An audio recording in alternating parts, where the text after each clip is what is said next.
To SV news. ముందుగా headlines చూద్దాం. భుజ్లో G7 మరియు G13 సరిహద్దు అవుట్ పోస్టులను ప్రారంభించిన అమిత్ షా. దేశ సరిహద్దులను సంరక్షించడానికి BSF సైనికులు అహర్నిశలు కృషి చేస్తున్నారన్న కేంద్ర హోంమంత్రి.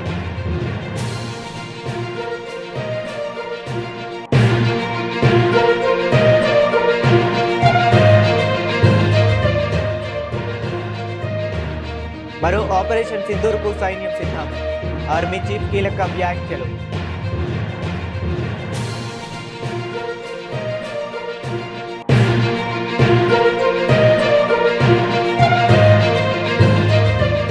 ప్రతికూల ఒత్తిళ్లు ఉన్నప్పటికీ అత్యంత ఖచ్చితమైన ఓటర్ల జాబితాలను SIR సిద్ధం చేశారు. అధికారులను అభినందించిన CEC జ్ఞానేష్ కుమార్.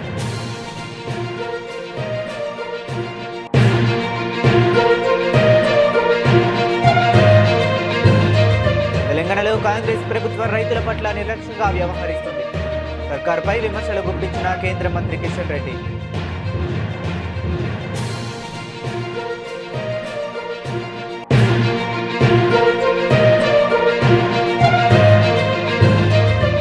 కొందరు ఎమ్మెల్యేల తీరుపై సీఎం రేవంత్ అసంతృప్తి. PAC సమావేశంలో సీఎం రేవంత్ రెడ్డి చొరకలు.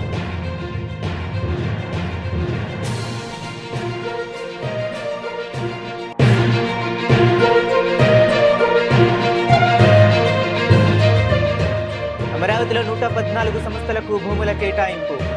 వివరాలు వెల్లడించిన మంత్రి నారాయణ.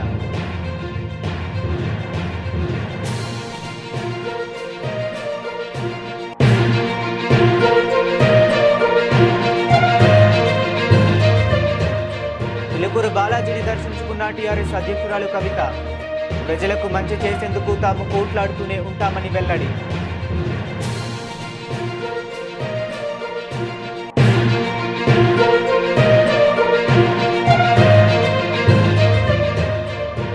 బీజేపీతో బయట పొత్తు, కాంగ్రెస్తో లోపల హాట్ లైన్ రాజకీయాలు. సీఎం చంద్రబాబుపై మాజీ మంత్రి అంబటి రాంబాబు విమర్శలు.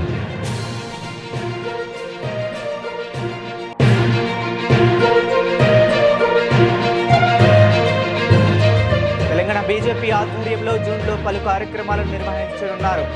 వివరాలు వెల్లడించిన బీజేపీ రాష్ట్ర ప్రధాన కార్యదర్శి గౌతమీరావు.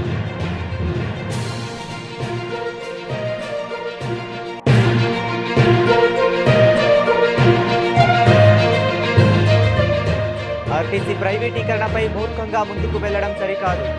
ప్రభుత్వంపై మండిపడ్డ వైసీపీ కార్మిక విభాగం అధ్యక్షుడు పూనూరి గౌతమ్ రెడ్డి.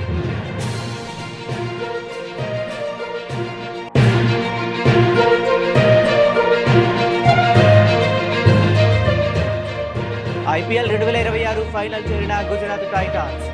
క్వాలిఫైయర్ 2లో రాజస్థాన్ రాయల్స్ పై 7 వికెట్ల తేడాతో గెలుపు.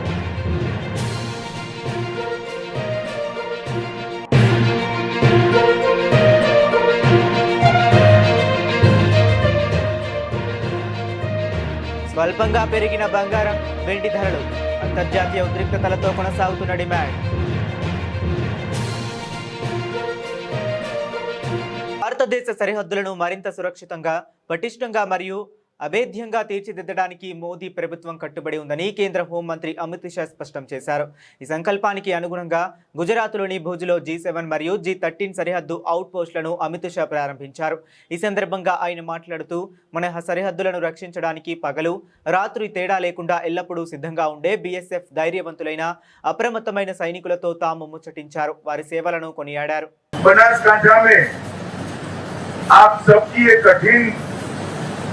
ड्यूटी के जनता के परिचय के लिए एक सेंटर बनाया गया. लगभग 250 करोड़ की लागत से सेंटर बना. आज 1 महीने में लगभग 2.5 लाख से ज्यादा गुजरात की जनता वहां जाकर BSF की ड्यूटी का परिचय लेती. शुरू में मैंने 6 माह तक वहां एक फीडबैक फॉर्म और BSF के लिए आप क्या मानते हैं इसका जनमत संग्रह जैसा कराया था. आप सभी को आश्चर्य होगा, कई माओं ने लिखा था कि हमारे बेटे बेटियां बड़े होकर BSF में जाए तो हमें गर्व होगा। देश के लिए इतनी कठिन जीवन जीना बहुत बड़ी बात है।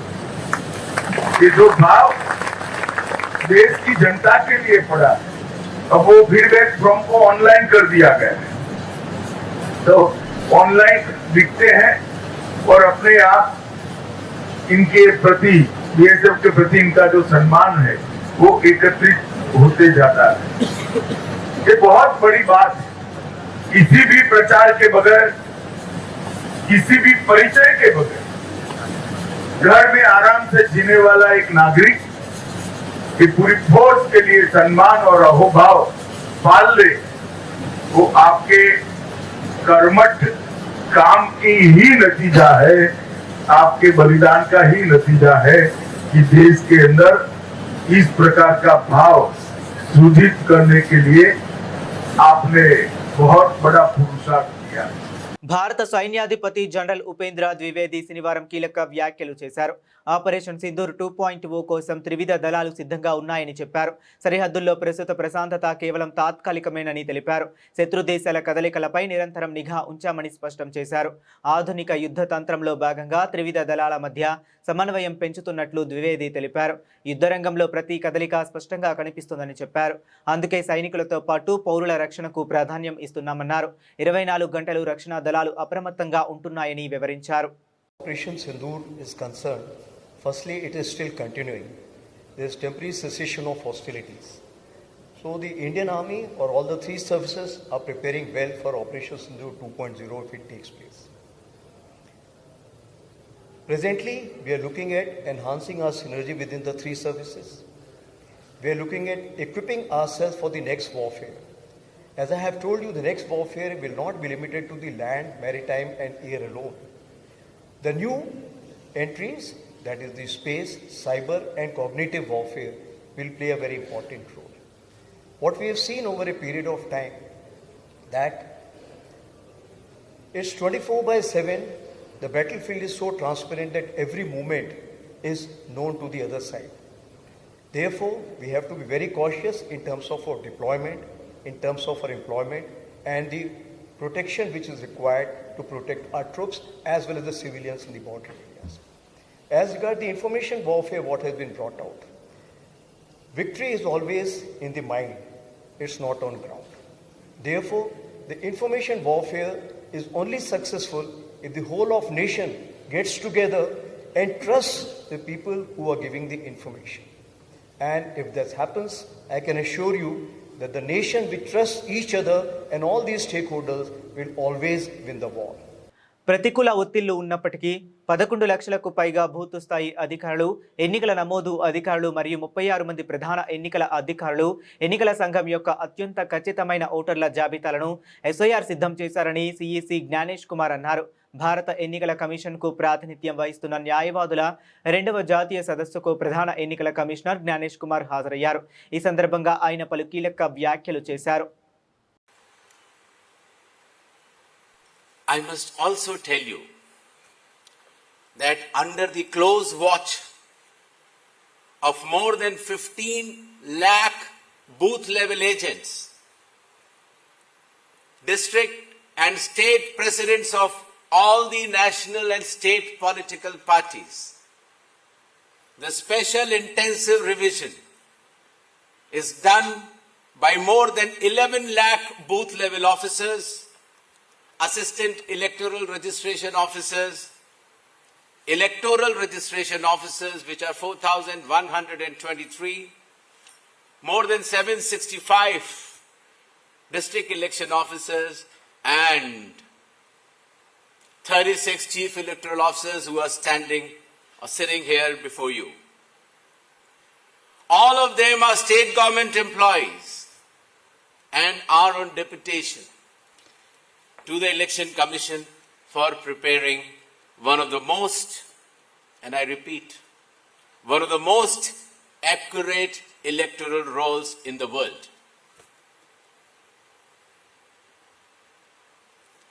May I now request all the leading lawyers of India who work with Election Commission of India who are present today to salute each of them, that is 11 lakh booth level officers, 15 lakh booth level agents who work as foot soldiers in carrying full transparency in preparing the electoral rolls on their strong shoulders, despite adverse pressures day and night. మార్పు పేరుతో దొంగ మాటలు చెప్పి అధికారంలోకి వచ్చిన కాంగ్రెస్ ప్రభుత్వం తెలంగాణ రైతాంగం పట్ల నిర్లక్ష్యంగా నిస్సిగ్గుగా వ్యవహరిస్తుందని కేంద్ర మంత్రి కిషన్ రెడ్డి తీవ్ర స్థాయిలో ధ్వజమెత్తారు. దళారులు రైస్ మిల్లర్ల చేతుల్లో చిక్కి రైతులు విలవిలలాడుతుంటే మంత్రులు ఏసీ రూముల్లో గడుపుతున్నారని మండిపడ్డారు. ధాన్యం సేకరణలో రాష్ట్ర ప్రభుత్వం చేతగాని ధనాన్ని కేంద్రంపై నెట్టివేయాలని చూస్తున్నారని కిషన్ రెడ్డి విమర్శించారు. కేంద్రం ఇప్పుడు తెలంగాణ నుంచి ఇతర రాష్ట్రాల కంటే ఎక్కువ ధాన్యాన్ని సేకరిస్తుందని స్పష్టం చేశారు. 52.24 లక్షల మెట్రిక్ టన్నుల ఒప్పందానికి గాను రాష్ట్ర ప్రభుత్వం ఇప్పటి వరకు 51 లక్షల మెట్రిక్ టన్నులు మాత్రమే సేకరించగలిగిందని గణాంకాలను వెల్లడించారు. ఈరోజు ప్రభుత్వం నుంచి ఎక్కడ వేసిన గొంగడ అన్నట్లుగానే ధాన్యం సేకరణలో నిర్లక్ష్యం వహించింది. మా పార్టీ గౌరవ పార్లమెంట్ సభ్యులు శాసనసభ్యులు తిరుగుతున్నప్పుడు అప్పుడు ఈ ప్రభుత్వానికి చలనం వచ్చింది తప్ప అంతకుముందు ప్రకటనకు మాత్రమే పరిమితమైంది. గత 15-20 రోజులుగా చూస్తూ ఉన్నాను. రాష్ట్ర ముఖ్యమంత్రి గారు మాట్లాడతారు, రాష్ట్ర మంత్రులు మాట్లాడుతూ ఉన్నారు, కేంద్ర ప్రభుత్వం తీసుకోవడం లేదని. ఏ రోజు కూడా కేంద్ర ప్రభుత్వము ధాన్యం సేకరణ కేంద్రాల్లో ఉండదు. ధాన్యం సేకరించేటువంటి పని, బాధ్యత, వ్యవస్థ అది రాష్ట్ర ప్రభుత్వ పరిధిలో అంశం. రాష్ట్రం ధాన్యం సేకరించాలి, రైస్ మిల్లర్లకు పంపాలి, మిల్లులు ధాన్యాన్ని ఆడించి వచ్చిన బియ్యాన్ని ఎఫ్సిఐకి ఇవ్వాలి. మరి ఈరోజు కేంద్రము ఎప్పుడు కానీ, ఇది కొత్తగా కాదు, కాంగ్రెస్ పార్టీ అధికారంలో ఉన్నప్పటి నుంచి కానీ అనేక సంవత్సరాల నుంచి సమైక్య ఆంధ్రప్రదేశ్ ఉన్నప్పుడు కానీ ఒకటే విధానం. ప్రతి పంటకు ముందు కేంద్ర రాష్ట్ర ప్రభుత్వ అధికారులు కూర్చొని మీ దగ్గర ఎంత ఉత్పత్తి వస్తుంది, మీ రాష్ట్రం నుంచి, మీ రాష్ట్రాల నుంచి ఎంత కేంద్ర ప్రభుత్వం కొనుగోలు చేయగలుగుతుంది, దానికి కావాల్సినటువంటి గోడౌన్స్ ఏంటి, దానికి కావాల్సినటువంటి ఖర్చు ఏంటి, ఆ వచ్చేటువంటి పంటను ఏ రకంగా దేశానికి ప్రజలకు ఉపయోగపడాలి, ఇవన్నీ కూడా చర్చించిన తర్వాత ఒక target state government, central government కూర్చొని కొంతమంది ఎమ్మెల్యేలు తమ నియోజకవర్గాలకు జమీందారులు లెక్క వ్యవహరిస్తున్నారని సీఎం రేవంత్ రెడ్డి అన్నారు. కాంగ్రెస్ పార్టీ ప్రతిపక్షంలో ఉన్నప్పుడు పార్టీ కార్యకర్తలు సోషల్ మీడియాలో వారియర్ల లెక్క పనిచేశారని గుర్తు చేశారు. ఇప్పుడు ఆ కార్యకర్తలను ఎమ్మెల్యే కొందరు తమ వ్యక్తిగత ప్రచారానికే పరిమితం చేస్తున్నారని తప్పుపట్టారు. ఎమ్మెల్యే కూర్చుంటే, నిలబడితే, టెంకాయ కొడితే ఫోటోలు తీసి సోషల్ మీడియాలో ప్రచారం చేయడానికి కార్యకర్తలను పరిమితం చేస్తున్నారని చెప్పారు. వారిని ప్రభుత్వ పార్టీ కార్యక్రమాలను ప్రచారం చేయనివ్వడం లేదని కుండబద్దలు కొట్టారు. Rahul Gandhi, TPCC chief, CM ఇచ్చిన సందేశాలను సోషల్ మీడియాలో ప్రచారం చేస్తున్న కార్యకర్తలను ఆ ఎమ్మెల్యేలు పట్టించుకోవట్లేదని, ఆయా ఎమ్మెల్యేల వ్యక్తిగత కార్యక్రమాలను ప్రచారం చేస్తున్న వారికే ప్రాధాన్యత ఇస్తున్నట్లుగా తనకు సమాచారం ఉందని తెలిపారు. సహజంగా ఎమ్మెల్యేలతోనే కార్యకర్తలకు పనులు ఉంటాయి కాబట్టి ప్రభుత్వ పార్టీ కార్యక్రమాలను సోషల్ మీడియాలో ప్రచారం చేయడానికి వారు ఆసక్తి చూపట్లేదన్నారు. ఆయా ఎమ్మెల్యేలు ఈ తీరు మార్చుకోవాలని, ప్రభుత్వ పార్టీ కార్యక్రమాలకు సోషల్ మీడియాలో కార్యకర్తలతో విస్తృతంగా ప్రచారం చేయించాలని స్పష్టం చేశారు.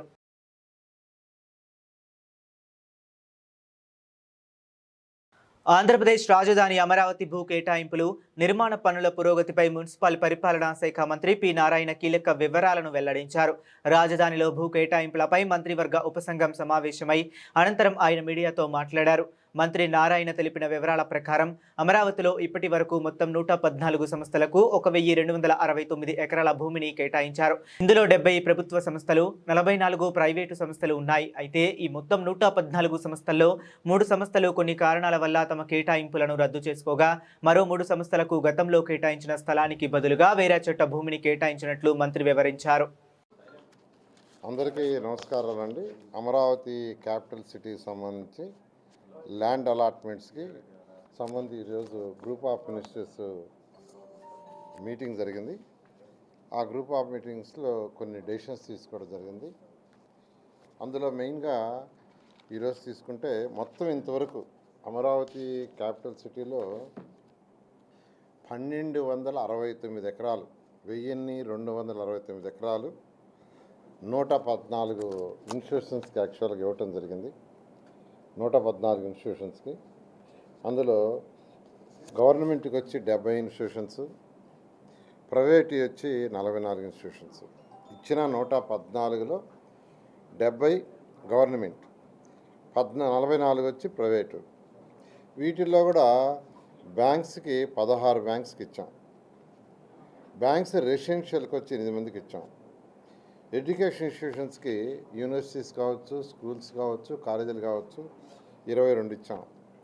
గవర్నమెంట్ ఆఫ్ ఏపీ బిల్డింగ్స్కి 13, గవర్నమెంట్ ఆఫ్ ఇండియాకి 17 ఆర్గనైజేషన్స్కి ఇచ్చాం, 17 డిపార్ట్మెంట్స్కి. అదేవిధంగా చెలుకూరి బాలాజీ దయతో ప్రజలకు మంచి చేసేందుకు తాము కోట్లాడుతూనే ఉంటామని తెలంగాణ రక్షణ సేన అధ్యక్షురాలు కల్వకుంట్ల కవిత అన్నారు. టీఆర్ఎస్ జెండా పండుగ కార్యక్రమంలో భాగంగా ముందుగా కవిత చిలుకూరి బాలాజీ స్వామిని దర్శించుకున్నారు. అనంతరం మొయినాబాద్లో ఏర్పాటు చేసిన కార్యక్రమంలో పార్టీ జెండాను ఎగరవేశారు. తెలంగాణ వాళ్ళకి, ముఖ్యంగా హైదరాబాద్ రంగారెడ్డి జిల్లా ప్రజలందరికీ కూడా చిలుకూరు బాలాజీ అంటే కొంగు బంగారంగా భావిస్తాం. ఇక్కడ వచ్చి కోరిన కోరిక తీరనటువంటి వాళ్ళు లేరని చెప్తాం. మరి వాళ్ళ తెలంగాణ రక్షణ సేన ఆధ్వర్యంలో మా నాయకులు అందరం కూడా కలిసి జెండా పండుగ నిర్వహించుకునేటటువంటి సందర్భంలో చిలుకూరు బాలాజీ వారి ఆశీర్వాదం తీసుకోవడానికి ఇక్కడికి వచ్చినాం. మరి కొత్తగా ఈ రాష్ట్రంలో వచ్చినటువంటి ఒక రాజకీయ పార్టీగా ప్రజలకు మంచి చేసేటటువంటి శక్తి దేవుడు మాకు ఇవ్వాలని మేము మనస్ఫూర్తిగా కోరుకున్నాం. మరి చిలుకూరు బాలాజీ గారి దయ వల్ల ఖచ్చితంగా తెలంగాణ రాష్ట్రంలో ప్రజల పక్షాన నిలబడి ప్రజలకు మంచి చేసే విధంగా కొట్లాడతాం. మా నాయకులకు, మా కార్యకర్తలకు అందరికీ కూడా ఆ శక్తి రావాలి, మా పార్టీకి బలం రావాలి. దానివల్ల ప్రజలకు మంచి జరగాలని మనస్ఫూర్తిగా కోరుకుంటున్నాం. ఇవాళ రాష్ట్రంలో అనేక పరిస్థితులు గమనిస్తున్నాం. రైతులు బాగా తీవ్రమైన ఇబ్బందుల్లో ఉన్నారు. వారికి మంచి జరిగేటట్టుగా ప్రభుత్వానికి బుద్ధి ఇవ్వాలి ఆ చిలుకూరు బాలాజీ అని కూడా మనస్ఫూర్తిగా కోరుకుంటున్నాం. Thank you. జై తెలంగాణ. ఆంధ్రప్రదేశ్లో బయటకు బీజేపీతో పొత్తు కొనసాగిస్తూనే లోపల కాంగ్రెస్తో హాట్ లైన్ రాజకీయాలు నడపడం చంద్రబాబు అసలు ఎజెండా అని గుంటూరు జిల్లా వైఎస్ఆర్సీపీ అధ్యక్షుడు మాజీ మంత్రి అంబటి రాంబాబు మండిపడ్డారు. తెలంగాణ కాంగ్రెస్ పార్టీ ముఖ్యమంత్రి రేవంత్ రెడ్డి చేత ఎన్టీఆర్ విగ్రహాన్ని ఆవిష్కరింపజేయడం టీడీపీ కాంగ్రెస్ మధ్య ఉన్న అంతర్గత సంబంధాలకు నిదర్శనమని వివరించారు. ఇక కాంగ్రెస్ పార్టీకి వ్యతిరేకంగా ఎన్టీఆర్ టీడీపీని స్థాపించారని చెప్పుకునే చంద్రబాబు ఇప్పుడు అదే కాంగ్రెస్ నాయకులతో రాజకీయ ప్రయోజనాల కోసం చేతులు కలుపుతున్నారని ఆగ్రహం వ్యక్తం చేశారు. బయట బీజేపీ, లోపల కాంగ్రెస్ అనే ద్వంద్వ వైఖరితో చంద్రబాబు హైబ్రిడ్ రాజకీయాలు చేస్తున్నారని తాడేపల్లిలోని పార్టీ కేంద్ర కార్యాలయంలో మీడియాతో మాట్లాడిన ఆయన తీవ్ర స్థాయిలో విమర్శించారు. చంద్రబాబు నాయుడు గారు కాంగ్రెస్ పార్టీతో హాట్ లైన్లో ఉంటారు, బీజేపీతోనేమో పొత్తుగట్టి ఉంటారు. మనసులోనేమో మోసం, ముసుగులోనేమో కాంగ్రెస్, ప్రస్తుతానికి బహిరంగంగా భారతీయ జనతా కాంగ్రెస్ పార్టీకి వ్యతిరేకంగా పెట్టినటువంటి రాజకీయ పార్టీ అని ఎన్టీ రామారావు గారు చెప్పారు. నిన్న మహానాడులో కూడా చంద్రబాబు నాయుడు గారు దాన్ని ఓదరగొట్టారు. ఇవాళ రేవంత్ రెడ్డి గారు వెళ్ళి దాన్ని ఓపెన్ చేస్తే అద్భుతమైన మాటలు చెబితే తెలుగుదేశం జెండాలు పుచ్చుకుని అందరూ స్వాగతం పలికారు. చిత్రం చూశారుగా. కాంగ్రెస్ పార్టీ ముఖ్యమంత్రి కాంగ్రెస్ పార్టీకి వ్యతిరేకంగా పెట్టినటువంటి ఒక రాజకీయ పార్టీకి స్వర్గస్థుడైనటువంటి ఎన్టీ రామారావు గారి విగ్రహాన్ని కాంగ్రెస్ పార్టీ ముఖ్యమంత్రి ఆవిష్కరిస్తుంటే తెలుగుదేశం జెండాలు పుచ్చుకుని వెళ్ళి ఆహ్వానం పలికారు. చంద్రబాబు నాయుడు గారు మాత్రం హాట్ గా మన ఈయనతో మాట్లాడుతూ ఉంటాడు రేవంత్ రెడ్డి గారితో. మీకు గుర్తుందో లేదో, చంద్రబాబు నాయుడు గారు ముఖ్యమంత్రి అయిన తర్వాత హైదరాబాద్లో ఒక మీటింగ్ పెట్టారు చంద్రబాబు నాయుడు గారు, రేవంత్ రెడ్డి గారు. ఏమిటయా మీటింగ్ అంటే విభజన సమస్యల పరిష్కారం కోసం ఒక మీటింగ్ పెట్టారు. గుర్తుందా మీకు? పెద్ద ఆర్భాటం చేశారు. వాళ్ళు చాలా కోరికలు అడిగారు, వీళ్ళు అడిగారు. తల వాసిపోయి తిరుపతిలో వాటా కూడా కావాలన్నారు వాళ్ళు. అంతేకాదు బీచ్లో కూడా వాటా కావాలన్నారు. అబ్బాయి ఇప్పుడు లాభం లేదు అబ్బాయి, మళ్ళా వాయిదా వేస్తున్నాం, దీనికి ఒక కమిటీ వేస్తున్నాం, ఈ కమిటీ అనేక సార్లు కూర్చుంటుంది, కూర్చుని సమస్యలు పరిష్కరిస్తుంది అన్నారు. మళ్ళా కమిటీ కూర్చుంది. ఏమిటి డ్రామా? ఆంధ్రప్రదేశ్లో చంద్రబాబు నాయుడు గారికి కాంగ్రెస్ పార్టీ ఒక బి టీం, అలాగే తెలంగాణలో కాంగ్రెస్ పార్టీకి తెలుగుదేశం పార్టీ ఒక బి టీం. ఏమి డ్రామాలే నాకు అర్థం కాలేదు. ప్రధానమంత్రి నరేంద్ర మోదీ 12 సంవత్సరాల పరిపాలనను పురస్కరించుకుని జాతీయ రాష్ట్ర నాయకత్వాల పిలుపు మేరకు తెలంగాణ బీజేపీ ఆధ్వర్యంలో జూన్లో పలు కార్యక్రమాలను నిర్వహించబోతున్నామని బీజేపీ రాష్ట్ర ప్రధాన కార్యదర్శి డాక్టర్ ఎన్ గౌతమ్ రావు తెలిపారు. ఇక విశ్వాసం, అభివృద్ధి, ప్రజా సంక్షేమం అనే స్ఫూర్తితో ప్రజల్లోకి వెళుతున్నామని పేర్కొన్నారు. మోడీ గారు వచ్చి ప్రభుత్వంలో 12 సంవత్సరాలు పూర్తి చేసుకున్న సందర్భంగా భారతీయ జనతా పార్టీ కొన్ని కార్యక్రమాలు ఇవ్వడం జరిగింది. వారు దేశంలో అత్యధిక కాలం నిరంతరాయంగా ఎన్నికైన ప్రధానమంత్రిగా కూడా ఘనత సాధించబోతాను. మా రాష్ట్ర అధ్యక్షులు మరియు జాతీయ అధ్యక్షుల సూచన మేరకు ఈ యొక్క 12 సంవత్సరాలు పూర్తి చేసుకున్న సందర్భంగా విశ్వాసము, అభివృద్ధి, ప్రజా సంక్షేమం అనే యొక్క సాధించినటువంటి విజయాలు మరియు వారు పరిపాలనకు వచ్చిన తర్వాత ఏ విధమైనటువంటి అభివృద్ధి దేశంలో జరిగింది అనే యొక్క బెనిఫిషియరీస్ తో కూడా మీటింగ్స్ ఆర్గనైజ్ చేయబోతాను. ముఖ్యంగా జూన్ 2 కూడా తెలంగాణ ఆవిర్భావ దినోత్సవం సందర్భంగా ప్రతి బూత్ లో కూడా జాతీయ జెండా ఎగరవేసి ఈ యొక్క కార్యక్రమం చేపట్టాలని, అట్లాగే జిల్లా కార్యాలయాలలో, రాష్ట్ర కార్యాలయం కూడా ఫ్లాగ్ హాస్టింగ్ కార్యక్రమం చేసి రాష్ట్ర ఆవిర్భావ దినోత్సవ కార్యక్రమం కూడా నిర్వహించుకోబోతాను. జూన్ 5వ తారీఖు నాడు వరల్డ్ ఎన్విరాన్మెంటల్ డే సందర్భంగా ఏక్ పేడ్ మేరా మాకే నాంపే అనే నినాదంతో ప్రతి కార్యకర్త కూడా అమ్మ పేరు మీద ఒక చెట్టు నాటాలని చెప్పి సంకల్పంతో కూడా ఈ కార్యక్రమం చేపట్టబోతాం. అదేవిధంగా బూత్ లో కూడా ఈ కార్యక్రమాన్ని చేపట్టి మన యొక్క పర్యావరణాన్ని కాపాడుకోవాలని ఒక నినాదంతో ముందుకెళ్తాం. అదేవిధంగా జూన్ లో ఈ కార్యక్రమాల పట్ల జాతీయ స్థాయిలో మరియు రాష్ట్ర స్థాయిలో, జిల్లా స్థాయిలో కూడా పత్రికా సమావేశాలు కూడా ఏర్పాటు చేస్తారు. జూన్ 11th and 12th కూడా డిస్ట్రిక్ట్ లెవెల్ జరిగేటువంటి ప్రెస్ కాన్ఫరెన్స్ లో కూడా గౌరవ పార్లమెంట్ సభ్యులు, శాసనసభ్యులు, రాష్ట్ర పదాధికారులు కూడా పాల్గొనడం జరుగుతుంది. జూన్ 21st అయితే అంతర్జాతీయ దినోత్సవం, యోగా దినోత్సవం సందర్భంగా ముఖ్యంగా 20వ తారీఖు నాడు ప్రతి మండలంలో భారతీయ జనతా పార్టీ తరఫున ఈ కార్యక్రమం నిర్వహించి ఆ మండలంలో ఉన్నటువంటి యోగా గురులను రాష్ట్ర వ్యాప్తంగా ఆర్టీసీకి ఉన్న 1,00,000 కోట్ల విలువైన భూములపై కన్నేసిన చంద్రబాబు వాటిని లూలుకు కట్టబెట్టు కాజేసేందుకు ప్రైవేటీకరణ పేరుతో వేగంగా అడుగులు వేస్తున్నాడని వైఎస్ఆర్సీపీ కార్మిక వర్గం అధ్యక్షుడు పూనూరి గౌతమ్ రెడ్డి ఫైర్ అయ్యారు. ఆర్టీసీ ప్రైవేటీకరణ దిశలో అడుగులు ముందుకేస్తే చూస్తూ ఊరుకునేది లేదని కార్మిక సంఘాలతో కలిసి పెద్ద ఎత్తున ఉద్యమిస్తామని ఆయన స్పష్టం చేశారు. కేంద్రం ప్రతిపాదించిన ఎలక్ట్రిక్ బస్సులు ప్రవేశపెట్టే కార్యక్రమాన్ని తన ప్రైవేటీకరణ కుట్రలకు వేదికగా మార్చుకున్నాడని, ఈ బస్సుల నిర్వహణకు 500 కోట్లు లేవని చెప్పడం సిగ్గుచేటన్నారు. మహానగరంలో మాయగాడు, ఆంధ్ర రాష్ట్రంలో అంతు చిక్కని మాయగాడు చంద్రబాబు నాయుడు. అత్యంత భారతదేశంలోనే ఏ ప్రభుత్వం, ఏ నాయకుడు చేయలేనటువంటి పద్ధతిలో ఒక కార్పొరేషన్గా ఉండేటువంటి ఆర్టీసీ అనేటువంటి సంస్థని ప్రభుత్వంలోకి విలీనం చేసినటువంటి మహానుభావుడుగా జగన్మోహన్ రెడ్డి గారు 55 లక్షల మంది కార్మికులకి ప్రభుత్వ ఉద్యోగాలుగా ఇచ్చినటువంటి ఆయన్ని ఇవాళ చంద్రబాబు నాయుడు గారు వచ్చి ఆ సంస్థని నిర్వీర్యం చేయాలనేటువంటి ఒకే ఒక్క ఉద్దేశంతో ఆయన మొత్తం దీన్ని ప్రైవేటైజ్ చేయడానికి అడుగులపైన అడుగులు వేసుకుంటూ ఇటుకలపైన ఇటుకలు పెంచుకుంటూ ముందుకు వెళ్లేటువంటి తరుణం మనకు కనబడతా ఉంది. దానిలో భాగంగానే చంద్రబాబు గారి నైజం గతం నుంచి ఈనాటి వరకు కూడా చూస్తా ఉంటే మనకు కనబడతా ఉంది. ఉమ్మడి రాష్ట్రంలో ఉన్నప్పుడు ఈ బస్సు రూట్లు అయితే ఏదైతే ఉన్నాయో ఆ బస్సు రూట్లన్నింటినీ కూడా ప్రైవేటైజ్ చేసినటువంటిది మహానుభావుడు. 2, ప్రైవేట్ ఆపరేటర్స్ ని ఇంట్రడ్యూస్ చేసినటువంటిది కూడా చంద్రబాబు నాయుడు.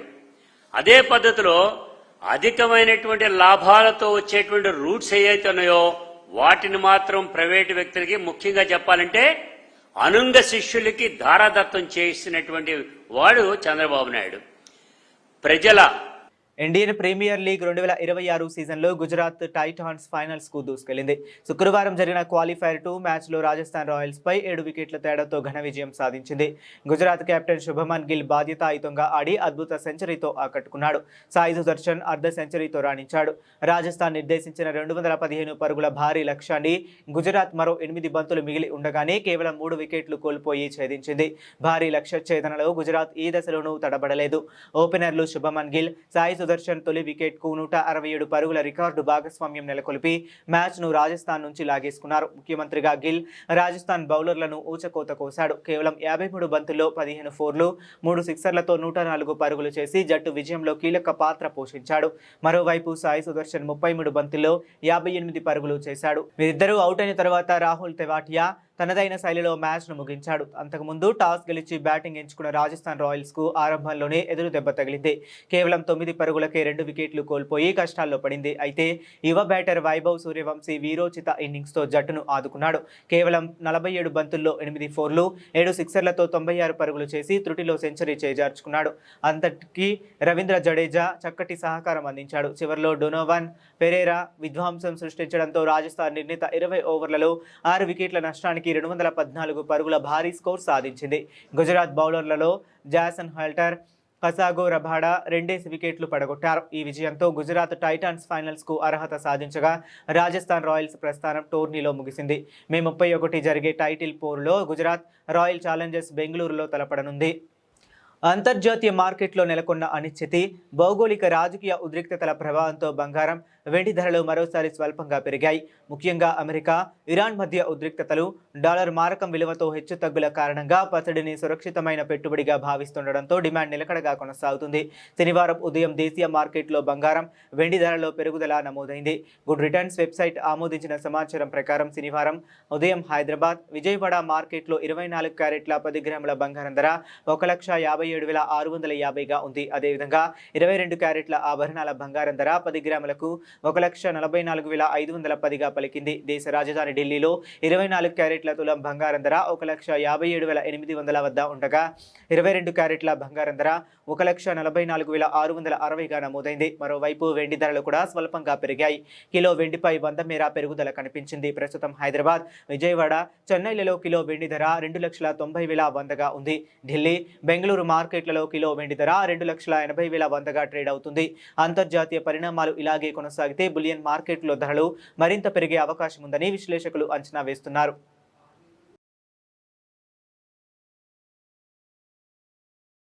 బులెటిన్ ముగించే ముందు మరొకసారి హెడ్లైన్స్ చూద్దాం.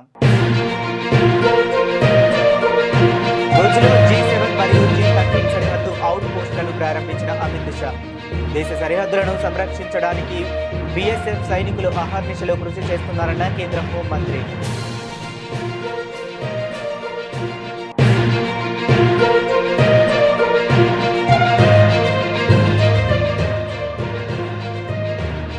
మరో ఆపరేషన్ సింధూర్కు సైన్యం సిద్ధం.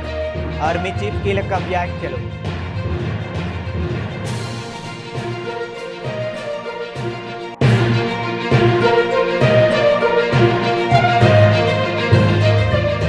ప్రతికూల ఒత్తిళ్లు ఉన్నప్పటికీ అత్యంత ఖచ్చితమైన ఓటర్ల జాబితాలను SIR సిద్ధం చేశారు. అధికారులను అభినందించిన CEC జ్ఞానేష్ కుమార్.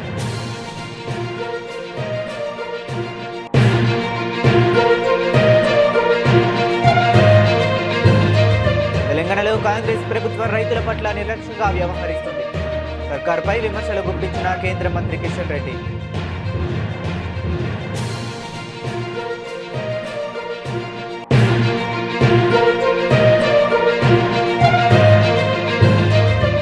కొందరు ఎమ్మెల్యేల తీరుపై సీఎం రేవంత్ అసంతృప్తి.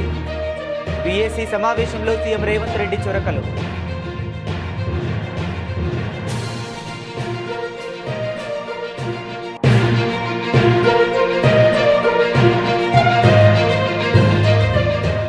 అమరావతిలో 114 సంస్థలకు భూముల కేటాయింపు. వివరాలు వెల్లడించిన మంత్రి నారాయణ.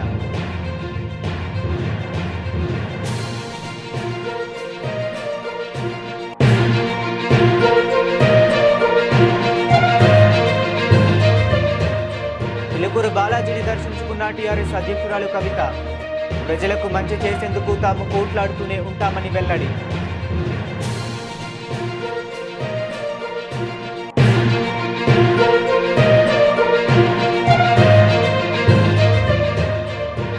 బీజేపీతో బయట పొత్తు, కాంగ్రెస్తో లోపల హాట్ లైన్ రాజకీయాలు.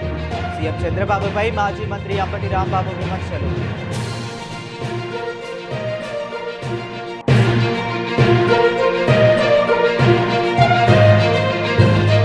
తెలంగాణ బీజేపీ ఆధ్వర్యంలో జూన్లో పలు కార్యక్రమాలను నిర్వహించనున్నారు. వివరాలు వెల్లడించిన బీజేపీ రాష్ట్ర ప్రధాన కార్యదర్శి గౌతమీరావు.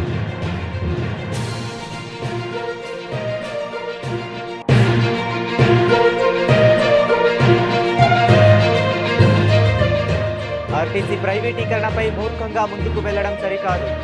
ప్రభుత్వంపై మండిపడ్డ వైసీపీ కార్మిక విభాగం అధ్యక్షుడు పూనూరి గౌతమ్ రెడ్డి.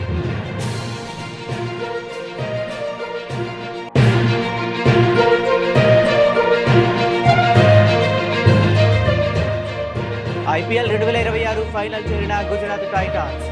క్వాలిఫైయర్ 2లో రాజస్థాన్ రాయల్స్ పై 7 వికెట్ల తేడాతో గెలుపు.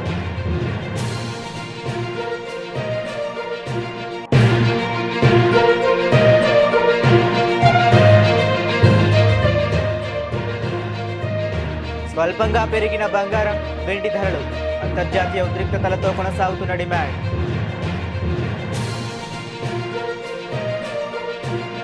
ఇవి ఇప్పటి వరకు ఉన్న అప్డేట్స్. మరిన్ని అప్డేట్స్ కోసం కీప్ వాచింగ్.